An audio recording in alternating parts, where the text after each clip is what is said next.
Hello students, आप देख रहे हैं योर स्टडी क्लासेस। और आज का ये वीडियो बहुत ही प्यारा होने वाला है क्योंकि आज हिंदी साहित्य का इतिहास जानेंगे।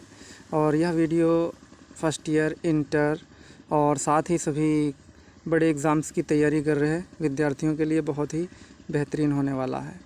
हिंदी साहित्य काल का विभाजन सबसे पहले देख लेते हैं। हिंदी साहित्य का जो काल है उसको कितने भागों में बांटा गया है। तो सबसे पहले आदिकाल, जिसको वीर गाथा काल कहा गया। दूसरा पूर्व मध्यकाल, जिसे भक्ति काल के नाम से भी जाना जाता है। और तीसरा है उत्तर मध्य काल, जिसे रीतिकाल भी कहा गया। और फिर आधुनिक काल, गद्य काल के रूप में भी कहा गया। ठीक है, तो ये सारे जो काल हैं जो आप देख रहे हैं, ये टोटल हिंदी साहित्य का काल जो है उसे कितने भागों में बांटा गया? 4 भागों में बांटा गया। ठीक है, या यूँ भी कह सकते हो कि हिंदी साहित्य को 4 काल खंडों में विभाजित किया गया है। अब इसको देखना है ये है कि कितनी समय सीमा रही, यानी एक एक जो है भाग की, एक एक काल की कितनी समय सीमा रही है। जब इसकी बात करेंगे तो 1050 से 1375 तक आदिकाल, वीरगाथा काल। फिर पूर्व मध्यकाल, भक्ति काल, ये 1375 से 1700 ईस्वी तक। फिर उसके बाद में जब हम बात करते हैं उत्तर मध्यकाल, रीतिकाल, ठीक है, तो इसकी जो अवधि रही 1700 से 1900 रही। ठीक है, फिर उसके बाद में आधुनिक काल, जिसको गद्य काल भी कहा जाता है, वो 1900 से अब तक माना गया है, यानी गद्य काल अब तक जो है मानी जाती है। ठीक है, फिर आदिकाल, वीरगाथा काल, इसके बारे में जब हम देखते हैं 1050 ईस्वी से लेकर 1375 ईस्वी तक आदिकाल को क्या कहा गया है? वीरगाथा काल भी कहा गया है। क्यों? क्योंकि सिद्ध, समांत काल, चारण काल, प्रारंभिक काल, आरंभिक काल, बीज वपन काल आदि नामों से भी जाना जाता है। अलग अलग कवियों ने इस काल को अलग अलग नाम दिया। जैसे कि आचार्य रामचंद्र शुक्ल ने वीरगाथा काल की समय सीमा जो है 1000 ईस्वी से 1350 ईस्वी तक मानी है। लेकिन इसके बारे में जब बात की जाती है इनकी प्रवृत्तियों के बारे में, ठीक है, तो आदिकाल की जो प्रवृत्तियां हैं, सबसे पहले इसमें क्या रहा है? आश्रयदाताओं की प्रशंसा रही है, युद्धों के सुंदर और सजीव चित्रण, वीर रस के साथ श्रृंगार रस का वर्णन भी रहा है। ठीक है, फिर इसी काल में ऐतिहासिकता के संदर्भ में कल्पना की प्रचुरता की गई है। ठीक है, इसी काल में फिर अप्रमाणिक रचनाएं, सामूहिक राष्ट्रीयता का अभाव। ठीक है, फिर इसी में जो है डिंगल पिंगल भाषा का भी प्रयोग किया गया है। ठीक है, एक लैंग्वेज, एक भाषा है डिंगल पिंगल, जिसका प्रयोग जो है आदिकाल की प्रवृत्तियों में भी किया गया है। ठीक है, फिर देखते हैं आदिकाल का नामांकन करने वाले लेखक। तो मैंने पहले बताया कि इसे जो है इस आदिकाल को लेखकों ने, कवियों ने अलग अलग नामों से जाना है। जैसे आचार्य हजारी प्रसाद द्विवेदी ने आदिकाल को आदिकाल ही कहा है। लेकिन दूसरा जो है विषय जब आता है तो आदिकाल तो हमें पता है कि आचार्य हजारी प्रसाद द्विवेदी ने इसे आदिकाल कहा, लेकिन आचार्य रामचंद्र शुक्ल ने क्या कहा? वीरगाथा काल कहा है। विश्वनाथ प्रसाद मिश्र ने जो है आदिकाल को क्या कहा है? वो भी आप देख लीजिए, वीर काल कहा है। ठीक है, ये नोट्स भी बना लेना आप, अगर ऐसे ना समझ में आ रहा हो तो लिख लीजिएगा। राहुल सांकृत्यायन ने क्या किया है? इसे सिद्ध सामांत काल भी कहा है। गणपति चंद्र शुक्ल ने इसको आरंभिक काल के नाम से पुकारा। मिश्र बंधु ने इसे प्रारंभिक काल के नाम से पुकारा। ऐसे ही महावीर प्रसाद द्विवेदी जी ने इसको बीज वपन काल कहा है। ठीक है, फिर डॉक्टर राजकुमार वर्मा एवं जॉर्ज ग्रियर्सन ने इसको क्या कहा है? उन्होंने जो है इसको चारण काल कहा है। ठीक है, तो यानी जो है आदिकाल को जो है अलग अलग कवियों ने अलग अलग नामों से पुकारा है। ठीक है, जब आदिकाल के प्रमुख कवि और उनकी रचनाओं की बात आती है तो ये बहुत ही विशेष होता है, हमको याद करना चाहिए, हमेशा याद रखना चाहिए। तो यहाँ पे बहुत ही आसानी से समझने की कोशिश करेंगे। ठीक है, कि एक तरफ हमने लिखा है कवियों के नाम और दूसरी तरफ उनसे प्रकाशित हुई या उनके द्वारा लिखी गई, रची गई रचनाएँ हैं। ठीक है, जिसमें आप देख रहे हैं सबसे पहले नंबर पे कौन है? ठीक है, कवियों की बात करें तो हमने कुछ जो है कवि लिए हैं। दलपति विजय हैं। ठीक है, दलपति विजय हैं, इनके द्वारा रचित रचना कौन है? खुमार राशो है, जो बहुत ही प्रचलित रचना है। ठीक है, और काफ़ी एग्ज़ाम में पूछी जाती है, ज़रूरी नहीं इंटरमीडिएट में ही। ठीक है, काफ़ी कंपटीशन क्लासेस की तैयारी में भी ये पढ़ना पड़ता है। फिर चंद्र प्रदाई हैं, इन्होंने लिखा है पृथ्वीराज राशो और इसे ब्रज भाषा में लिखा। अच्छा, पृथ्वीराज राशो भी बहुत अच्छी, बहुत ही प्रचलित जो है रचना रही है। जो है। फिर उसके बाद में हिंदी के प्रथम जो है महाकाव्यकार भी, और हिंदी का जो प्रथम महाकाव्य है वो भी इनके द्वारा ही रचित किया गया है, ठीक है। यानी हिंदी के प्रथम महाकाव्यकार कौन है, जो है चंद्र बरदाई हैं, और इन्होंने हिंदी का प्रथम महाकाव्य भी रचा है। फिर 3 नंबर पे देख लेते हैं नरपति नाला, ठीक है। इन्होंने बीशल देव रासो नाम की रचना का जो है रचित किया, ठीक है। फिर जगनिक ने क्या किया, परमाल रासो, ये जैसे आल्हा खंड भी कहते हैं, आल्हा सुना होगा ना आप लोगों ने, उसे किसने लिखा है, किसने उस रचना को प्रकाशित किया, जगनिक नाम के एक कवि ने, ठीक है। तो ये हमको याद रखना है, और ये क्वेश्चन बहुत ज़्यादा पूछा जाता है, ख़ास करके यूपीपी में कई बार पूछा गया। फिर उसके बाद में देखते हैं अगले कवि हैं शार्दूल, इन्होंने क्या किया है, हमीर रासो। फिर ऐसे ही नल्हा सिंह भाट, विजयपाल रासो, विद्यापति, कीर्तिलता, कीर्ति पताका, पदावली, लिखनावली, ठीक है। ये आप देख रहे हैं, ये किसकी, विद्यापति की चारों रचनाएं हैं, ठीक है, और इनको भी काफ़ी पूछा जाता है, ठीक है। तो ये क्लास आपके लिए बहुत ही ज़्यादा ज़रूरी है। फिर देखते हैं अगले कवि हैं 8 नंबर पे शरहपा जो हैं, इन्होंने बहुत ही बेहतरीन रचना लिखी है दोहा कोश नाम से, ठीक है, एक बार उसे ज़रूर पढ़िएगा, ठीक है। फिर उसके बाद में स्वयंभू जब हम देखते हैं तो इन्होंने क्या लिखा है, इन्होंने भी जो है काफ़ी बेहतरीन रचना जो है रची है, जिसमें पहली है पौमचर्यू, और जिसको जो है स्वयंभू के द्वारा रचित किया गया, ठीक है, पौमचर्यू, और फिर रिठेडिम चर्यू, ठीक है, ये भी इन्होंने रचित की है, और ये दोनों रचनाएं इनकी बहुत ही ज़्यादा प्रचलित रही हैं। अगला है 10 नंबर, जो कि बहुत ही ज़्यादा जो है पूछा जाने वाला जो है सवाल आता है कि केदार भट्ट या भट्ट केदार के द्वारा रचित एक रचना पर प्रकाश डालिए या नाम बताइए। तो इनकी रचना है जयचंद्र प्रकाश, ठीक है।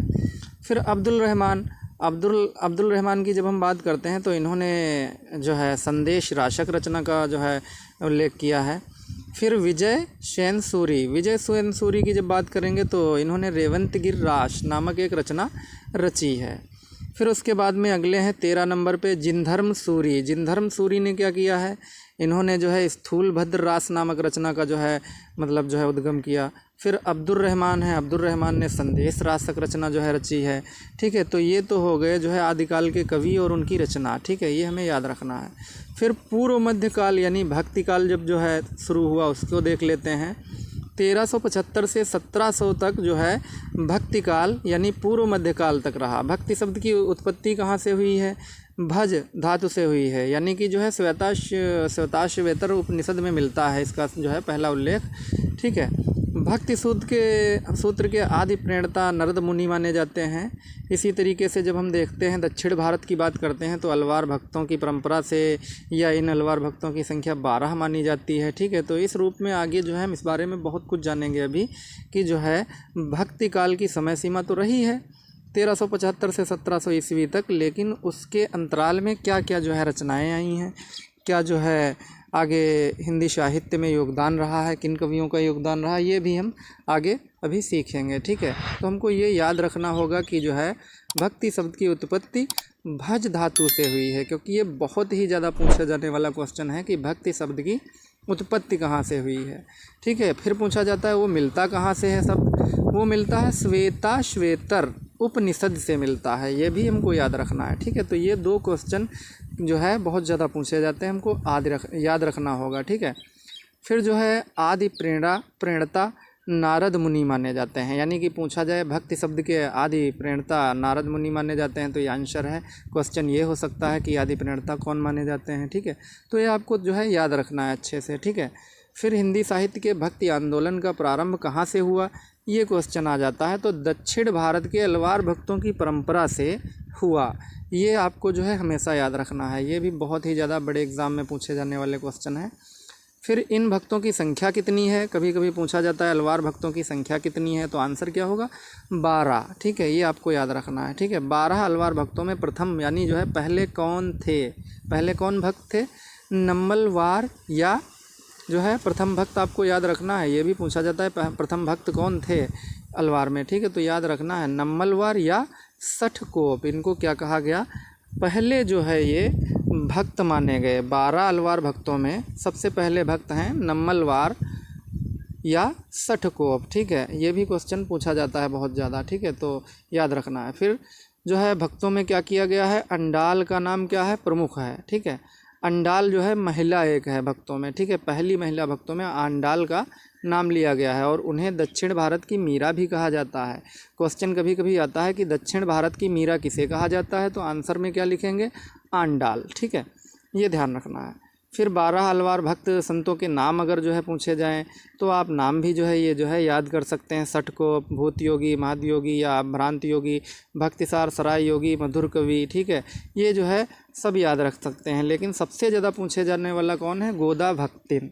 ठीक है, तमिल नाम का आंडाल, यानी कि ये एक जो है महिला थी जिनको गोदा भक्तिन के नाम से जाना जाता था। ठीक है, तो ये याद रखना है। फिर जो है इसी तरीके से भक्ति के जो है हम जब बात करते हैं, आद्य आचार्य रामानुजन माने जाते हैं। कभी कभी पूछा जाता है आद्य आचार्य कौन है, तो आंसर क्या होगा, रामानुजनाचार्य। ठीक है, तो ये चीज़ें याद रखनी है आपको। ठीक है, फिर आप किसी क्लास में हैं, पढ़ाई कर रहे हैं या फिर किसी बड़े एग्ज़ाम की तैयारी कर रहे हैं। ठीक है, गिरीशन महोदय ने क्या किया है, भक्तिकाल को हिंदी साहित्य का स्वर्णकाल कहा है। किसने, गिरीशन, ठीक है, महोदय ने क्या कहा है, स्वर्णकाल कहा है। कभी कभी क्वेश्चन आता है कि भक्तिकाल को स्वर्णकाल किसने कहा है, तो आंसर क्या होगा, ग्रियर्सन। ठीक है, ये हमको याद रखना है। ठीक, फिर कभी कभी आता है भक्तिकाल क्या कहा है, किसने कहा है, आचार्य रामचंद्र शुक्ल ने क्या किया है, पूर्व मध्यकाल को क्या कहा है, भक्तिकाल कहा है। ठीक है, ऐसे ही आचार्य रामचंद्र शुक्ल ने भक्तिकाल को स्वर्ण युग भी कहा है। ठीक है, तो ये जो है हमको याद रखना है। कंफ्यूज यहाँ पे ये नहीं होना है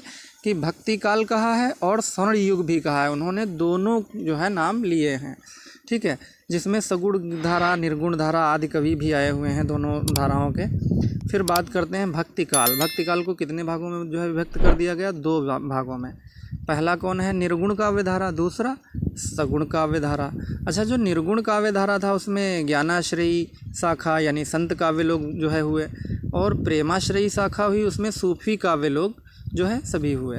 फिर सगुण काव्य धारा, इसमें क्या है, रामाश्रयी शाखा और कृष्णाश्रयी शाखा, बस यही 2 जो हैं। ठीक है, तो ये हमको हमेशा याद रखना है। ये चीज़ें आपके जो है हमेशा याद रखने योग्य बातें हैं। भक्तिकाल को कितने भागों में बांटा गया, 2 भागों में, निर्गुण काव्य धारा, सगुण काव्य धारा। ठीक है, फिर उसके बाद में देखते हैं ज्ञानाश्रयी, प्रेमाश्रयी, ये भी जो है निर्गुण काव्य धारा को 2 भागों में बांट दिया जाता है और सगुण काव्य धारा को भी 2 भागों में बांटा जाता है। तो क्या पता चलता है कि भक्तिकाल को 2 भागों में बांटा गया और उसके दोनों भागों को फिर अलग से 2-2 भागों में बांटा गया। ठीक है, तो ये आपको जो है याद रखना है अच्छे से। ठीक है, क्योंकि ये चीज़ें जो है बहुत ही ज़्यादा पूछी जाती हैं और ख़ास करके जो है इंटरमीडिएट में भी पूछा जाता है इनसे संबंधित, और यूपीपी की जो तैयारी कर रहे हैं उनसे भी पूछा जाता है, और कई प्रकार के जो एग्ज़ाम की तैयारी कर रहे हैं कंपटीशन क्लासेस में, उनके लिए भी ये वीडियो बहुत ही बेहतरीन होने वाला है। ठीक है,